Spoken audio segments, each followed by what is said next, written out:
ये सीवरों में सफाई करते हुए मर जाते हैं, ये रोडों पे एक्सीडेंट हो जाता है, उनका कोई क्लेम नहीं मिलता, उनका कोई मेडिकल सुविधा नहीं मिलती। ये जो कटुत नीति बीजेपी, ये लोग 10,000 का पिज्जा मंगा के खा जाते हैं, परंतु गरीब आदमी की रोटी को ये समझ नहीं पाए। ये सरकार, बीजेपी सरकार, अब देखिएगा दिवाली पे नरेंद्र मोदी जी, हमारे प्रधानमंत्री जी ने अयोध्या में 17 लाख दिए जलाए। कितनी शर्म की बात है। भाषणों में यह आया कि मोदी जी की चाय की दुकान होती थी, उन्होंने गरीबी देखी है मगर गरीबों को नहीं देख पा रहे हैं। ब्राह्मणवाद के जितने भी लोग हैं सब आज देखिए जज हैं, सारे जज हैं। कोई ब्राह्मणवाद से अलग कोई भी ऐसा जज दिखाइए कि भाई कोई वाल्मीकि समाज का जज हो, मगर ऐसे लोग हैं हमारे जो घर में बैठे हैं, उनकी पोस्ट ही नहीं होती। नमस्कार, मैं इस वक्त मौजूद हूँ अटल स्मृति के पास। अटल बिहारी वाजपेयी की ये जो है यहाँ पर जो है स्मृति बनाई गई है, मेमोरियल बनाया गया है और उसी के बाहर एक बड़ा आंदोलन हो रहा है। बहुत सारे लोग जो हैं सफाई कर्मचारी, एमसीडी में सफाई कर्मचारी, वो आज आंदोलन कर रहे हैं, भूख हड़ताल पर बैठे हैं क्योंकि उनके हिस्से का पैसा सरकार नहीं दे रही है, या मैं कहूँ उनके हिस्से की सैलरी सरकार डकार गई और कोई कहीं किसी को पता नहीं चला। ये लोग 27 साल से 30 साल से मेहनत से काम कर रहे हैं, लेकिन इनको सफाई कर्मचारी का या फिर कर्मचारी का, एमसीडी के सरकारी कर्मचारी का जो है ओहदा नहीं मिल पाया है। मेरे साथ विजेंद्र बौद्ध जी हैं। सर, ऐसा है क्यों? क्योंकि मैंने कभी डीएम, एसपी इन सब की सैलरी रुकती हुई नहीं देखी, मैंने कभी कलेक्टरों की सैलरी नहीं रुकती देखी। आप ही लोगों की सैलरी क्यों रोकी जाती है? देखिए, पहले तो मैं आपके चैनल का धन्यवाद करता हूं, आपका बहुत बहुत धन्यवाद। कर्मचारी दलित लोग हैं, ये सीवरों में सफाई करते हुए मर जाते हैं, ये रोडों पे एक्सीडेंट हो जाता है, उनका कोई क्लेम नहीं मिलता, उनका कोई मेडिकल सुविधा नहीं मिलती। ये जो कटुत नीति बीजेपी, आम आदमी पार्टी, केजरीवाल भाषणों में तो बहुत अच्छी अच्छी बातें करते हैं, परंतु दलित लोगों के लिए, सफाई कर्मचारियों के लिए उन्होंने आज तक कुछ दिया नहीं, ना वो दे सकते हैं, क्योंकि वो ये चाहते हैं कि दलित लोग उभर के ऊपर ना आए, ये सफाई का काम छोड़ के कुछ और बिजनेस ना कर लें। इसलिए ये चाहते हैं कि इन लोगों को किसी ना किसी तरीके से हताश किया जाए, इन लोगों को किसी न किसी तरीके से कष्ट दिया जाए ताकि अपनी अपनी बिहार से लेकर अपने घर बैठ जाएं। और ठेकेदारी प्रथा इन लोगों ने लागू कर दी है। 6,000 में एक कर्मचारी काम करेगा, वो तो अपने 6,000 रुपए में, हाँ। एक महीना 6,000, एक महीने में 6,000 रुपये ठेकेदारी का आदमी, जो ठेकेदारी का आदमी भूखा पैसा क्या करेगा, और 6,000 के लिए करेगा, जिसमें कि 6,000 में कुछ भी नहीं आता। ये लोग 10,000 का पिज्जा मंगा के खा जाते हैं, परंतु गरीब आदमी की रोटी को ये समझ नहीं पाए, ना ये समझ पाएगा ये सरकार, बीजेपी सरकार। अब देखिएगा दिवाली पे नरेंद्र मोदी जी, हमारे प्रधानमंत्री जी ने अयोध्या में 17 लाख दिए जलाए। कितनी शर्म की बात है। 17 लाख दिए जलाए, बहुत अच्छी बात है, राम मंदिर बना, बहुत अच्छी बात है, मगर परंतु उन सफाई कर्मचारियों को, जिस देश के हर नागरिक को बीमारी से बचाया, उन लोगों को ने भूखा मारा। कोरोना महामारी देश में आई, सबसे बड़ा जो बीमारी थी कोरोना की, कोरोना काल में इतना कर्मचारी मर गया। इन लोगों ने ये नहीं कहा कि उनके घर पे जाके, दिल्ली पुलिस को 1 करोड़ रुपया दिया गया और डिपार्टमेंटों को 1 करोड़ रुपया केजरीवाल खुद उनके घर पे जाके दे के गए, परंतु सफाई कर्मचारी मरे। आज तक उनको ना तो पक्की नौकरी मिली, ना 10 लाख का एमसीडी जो निगम प्रशासन से 10 लाख का, वो भी आज तक इन लोगों ने दिया, ना तो मुआवजा भी नहीं मिला। मुआवजा भी आज तक किसी को नहीं मिला, और मिला भी है तो उन लोगों को मिला है जो हटके हैं, एमसीडी से हटके हैं, जो बड़े बड़े पार्लियामेंटों में है, हॉस्पिटलों में है, जो अलग दूसरे वाल्मीकि क्लास से वाल्मीकि जैन समाज से हटके, उन लोगों को 1-1 करोड़ रुपए दिया। वाल्मीकि समाज को कुछ नहीं मिला है। वाल्मीकि समाज को आज तक 1 करोड़ रुपया एक कर्मचारी को मिला था, जो अरविंद हॉस्पिटल में ऊपर से पड़ के गिर के मर गया था, वो कोरोना से था, उन्होंने आत्महत्या की थी, उसको 1 करोड़ रुपया मिला था। मना नहीं करते, नहीं दिया, दिया है, केजरीवाल जी ने खुद जाके दिया, परंतु जो इतने 1 करोड़ रुपए अगर आपको मुआवजा भी लेना है तो आपको आत्महत्या करनी पड़ेगी। सोचिए, इतना बुरा हाल है। एक आत्महत्या के, जिस व्यक्ति ने आत्महत्या करी उसको मिला है, बाकी और किसी को नहीं मिला।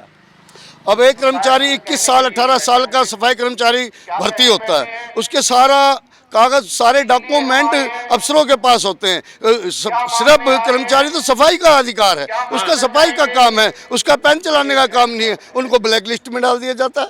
उन अफसरों को क्यों नहीं पकड़ा जाता जिन्होंने उस पर साइन किए हैं, जिन्होंने उनको भर्ती किया है, जिन्होंने उनको ब्लैक लिस्ट बनाया है? क्यों बनाया गया है? क्या कर्मचारी पढ़ा लिखा होता तो अफसर यानी कि अफसरों के लेवल पे गड़बड़ है, ऊपर मोदी तो बढ़िया काम कर रहे होंगे। हाँ, मोदी जी अच्छा काम कर रहे हैं, मगर मोदी जी उस समय नीचे पौड़ी पे आके नहीं देख पा रहे ना, उस पर कोई ऐसी सख्ताई नहीं कर पा रहे कि उस लाइन को सुधारे, भ्रष्टाचारी को खत्म करे। मोदी जी कहते जरूर हैं, मगर ये लोग गौर नहीं कर पाते उस चीज पे। गौर करता वो आदमी है जो दलित समाज का है, वो भी इतना गौर कर पाता, उसके गले में भी पट्टा होता है, उससे ज्यादा वो भी नहीं कर पाता।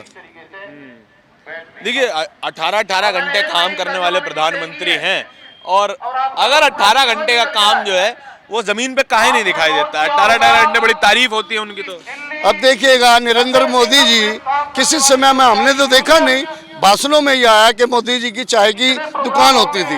उन्होंने गरीबी देखी है, मगर गरीबों को नहीं देख पा रहे। क्यों नहीं देख पा रहे? इसका कारण क्या है? जो उससे नीचे के लोग हैं वो वहां तक मोदी जी की आवाज को नहीं पहुंचा पाते, मोदी जी के कानून को फॉलो नहीं कर पाते। अगर कानून मोदी जी निकालते हैं, कोई अच्छा कानून दलितों के लिए निकालते हैं, वो वहां तक नहीं हो पाता। अब देखिए यहाँ पे हथरस कांड में एक दलितों की लड़की को किस तरीके से मार दिया। ये समाज के नाते क्यों नहीं बोलते हैं? इतने अच्छे मोदी जी हैं तो वो बोलते क्यों नहीं है? इतने दलितों की बेटियों के साथ इतने अत्याचार होते हैं। लखीमपुर में भी 2 बच्चियों को लटका के मार के लटका दिया गया। क्यों नहीं बोलते तब मोदी जी, योगी जी? क्यों नहीं बोलते? इसका कारण ये रहा है, जो नीचे है MLA MP हैं, ये वहां तक उनको जाने नहीं देते। वो खुद जाके खड़े हो जाते हैं। वो अपने चेहरे चमकाने के लिए, अपनी वोट को लेने के लिए वो खुद खड़े हो जाते हैं। मोदी जी की तो बात ही नहीं वहां तक पहुंच पाती है। मोदी जी तो चाहते हैं कि इस समाज का भला हो जाए, इस समाज को कुछ मिल जाए।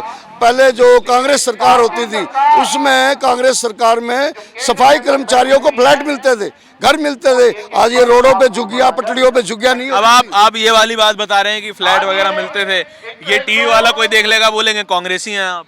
नहीं, तो मैं ये नहीं कह रहा हूँ कि मैं कांग्रेसी हूँ, बीजेपी का हूँ या आदमी का हूँ। मैं तो सिर्फ एक यूनियन चलाता हूँ, सिर्फ एक दलितों की, सफाई कर्मचारियों की आवाज उठाता हूँ, उनके हक और अधिकार की लड़ाई लड़ता हूँ। मुझे इन चीजों से कोई लेना देना नहीं है। वोट का अधिकार बाबा साहब अम्बेडकर ने मेरे को दिया है, उसका मैं अच्छी तरीके से यूज करना जानता हूँ। मैं चाहता हूँ जिसको मैं अच्छा समझूंगा उसको दूंगा, मगर सरकार तो सरकार ही है। सरकार का काम है सबको एक नजर से देखना, ना कि उसमें कोई जातिवाद सोचना।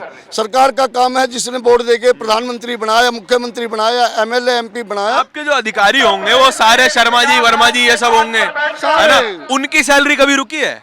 उनकी सैलरी आज तक भी, किसी भी अफसर की कोई सैलरी नहीं रुकी। उनको मेडिकल कैशलेस कार्ड भी मिला हुआ। कैशलेस कार्ड भी है उनके पास तो मेडिकल कैशलेस कार्ड भी है। 4th क्लास का लोग जो है, सफाई कर्मचारी लोग है, वो हर चीज से तरसा हुआ, हर चीज से वंचित है। क्योंकि इन लोगों के बजट बताने के लिए बहुत ज्यादा है कि अगर इन लोगों में तो बीमारी है, तो बीमारी का ये काम करते हैं, नरक में घुसते हैं, नरक उठाते हैं, तो बीमारियां तो होंगी। अगर एक कुत्ता रोड पे मर जाता है, उस कुत्ते को देखते हुए कीड़े पड़े हुए, बदबू है, उस पर रुमाल रख के वहां से लोग निकल जाते हैं, मगर कर्मचारी उसको उठा के डस्टबिन तक ले जाता है और उसको वहां तक फेंक के आता है। उसको बीमारी नहीं होगी, उसको बीमारी होगी। परंतु ये लोग वहां यह चाहते हैं कि इस देश की सफाई करते रहे और इनको कोई अधिकार लेकिन मेरे को ये समझ नहीं आता है कि वाल्मीकि समाज ही क्यों करे ये सारा काम? पंडित जी से करवाइए ना ये सब। ये अब आपको मैं बताना चाहूंगा कि वाल्मीकि समाज एक भोला समाज है। भोला समाज है, बहुत भोला समाज है। ये इनके बच्चे पढ़ते हैं, 12 भी पढ़े हैं, ग्रेजुएशन भी है, मगर उनको बैग या सपोर्ट या पैसा है नहीं, टाइम पे तनख्वाह ही नहीं मिलेगी तो बच्चे को कहाँ तक ले जाएगा। इसलिए और ये ब्राह्मण लोग हैं, ब्राह्मणवादी के जितने भी लोग हैं, ब्राह्मणवाद के जितने भी लोग हैं, सब आज देखिए जज हैं, सारे जज हैं। कोई ब्राह्मणवाद से अलग कोई भी ऐसा जज दिखाइए कि भाई कोई वाल्मीकि समाज का जज हो, मगर ऐसे लोग हैं हमारे जो घर में बैठे हैं, उनकी पोस्टिंग नहीं होती, उनकी प्रमोशन नहीं हो पाती। क्यों नहीं हो पाती? वो दलित है, वो वाल्मीकि है, वो अपने नाम प्लेट पे भी वाल्मीकि नहीं लिख पाता क्योंकि उसको बैठने नहीं दिया जाता, उनको सीट नहीं दी जाती, उनको कुर्सी नहीं दी जाती है। एक PA अगर PA दूसरी जाति का आप हटके हटके है। अगर पीए और वाल्मीकि समाज का कोई अफसर है, उसने पानी मांग लिया तो इतनी दूर से पानी उसके मेज पर रख देगा, उसके हाथ में गिलास नहीं देगा। बड़ी शर्म की बात है। आज भी छुआछूत है, पहले भी छुआछूत थी। बाबा साहब अम्बेडकर ने एक समय पे सब छुआछूत मिटाने की बहुत कोशिश की, मिटाया भी है, मानते भी हैं लोग। लेकिन मैं इसको ना एक नए अलग तरीके से देखता हूँ कि आज जो है छुआछूत जो है वो अलग तरीके की है। सर की अगर सैलरी रोक दी जाएगी तो सर अपने बच्चों की फीस नहीं दे पाएंगे। अगर फीस नहीं दे पाएंगे, पढ़ाई नहीं होगी और मजबूरन इनके बच्चों को भी वही काम करना पड़ेगा जो सर कर रहे हैं आज। इस तरीके से ये सुनियोजित तरीका है पूरे समाज को एक ही काम में लगाए रखने के लिए कि पीढ़ी दर पीढ़ी कभी इनके बच्चे बाहर ना आ सकें। ये साजिश है। इस साजिश को बहुजन समाज को, वाल्मीकि समाज को समझना पड़ेगा और जब तक ये नहीं समझेंगे तब तक आपको ही इस देश की सफाई करते रहना पड़ेगा। आपके बच्चे नहीं बन पाएंगे डीएमएसपी। सबसे जरूरी है संघर्ष करिए, अपने बच्चों को पढ़ाइए। एक रोटी भले कम खाइए लेकिन अपने बच्चों को पढ़ाइए जरूर। सर के साथ बातचीत हमने करी। आपको क्या लगता है कि सर के विचार से आप सहमत है, असहमत है? कमेंट सेक्शन में जरूर बताइएगा। कैमरे के पीछे मेरे साथी आशीष के साथ नेशनल दस्तक के लिए धारण की रिपोर्ट। धन्यवाद। नेशनल दस्तक की आपसे गुजारिश है कि अगर इसको बचाना चाहते हैं तो नेशनल दस्तक को सब्सक्राइब करने के लिए रेड कलर के सब्सक्राइब बटन को दबाएं, फिर बेल आइकन की घंटी दबाएं। नेशनल दस्तक को बचाने के लिए बहुत जरूरी है कि हर खबर को शेयर करें, लाइक करें, कमेंट जरूर करें।